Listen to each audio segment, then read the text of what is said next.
বনি ইসরাইলে এক বদমাশ ছিল, যার নাম ছিল কিফিল।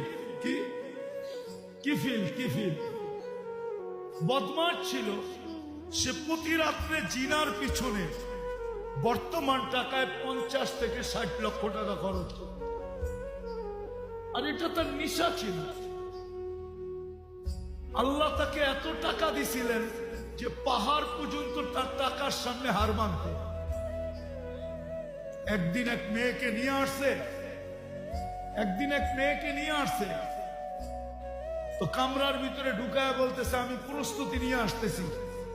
যখন নিয়ে আসছে প্রস্তুতি, তো দেখে মেয়ে অজরে কাঁদতেছে। তো বলতেছে, ওই মেয়ে কাঁদিস কেন? আমি তো তোকে টাকা দিয়ে নিয়ে আসলাম, তুই নিজেই আমার হাতে ধরা দিলি, আমি তো তোকে জোর করে আনি নাই। তো মেয়ে বলতেছিল, শুন কিফিল, আমি বাজারি মেয়ে না, আর এটা আমার পেশাও না। যে কোনো বিপদের কারণে আমি তোর হাতে ধরা দিতে বাধ্য হয়েছি, কিন্তু কাঁদি কেন জানিস? কালকে এই চেহারাটা আল্লাহকে কি করে দেখাবো। এতটুকু কথা তীর মারলে মনে হয় কিফিলের দিলে এত জোরে লাগতো না। এতটুকু কথা এত জোরে লাগছে, কিফিল একটা চিৎকার দিয়ে মাটিতে পড়ে গেছে। বলছে, বোন, একদিনে তোর এই অবস্থা, এখন পর্যন্ত কর্ম তো ঘটে নাই।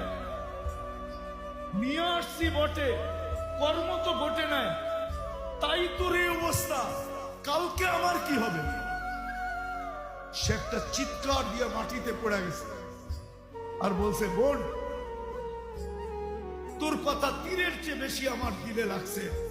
আমি হাত তো দূরের কথা, তোর গায়ে আঙ্গুলও দিব না, টাকার থৈলি তোকে দিয়া দিলাম, কিন্তু একটা অনুরোধ করতে বলবো না। বলছে, সেই অনুরোধ কি?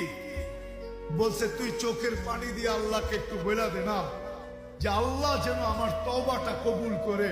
আমি তওবা করলাম। ওই রাত্রেই কিফিল মারা গেছে। সোনালী অক্ষরে দরজায় লেখা উঠছে, বা ওই জমানার নবীর কাছে পয়গাম আসছে, কদ গফারাল্লাহু লিকিফলিন, আল্লাহ কিফিলকে মাফ করে দিয়েছে।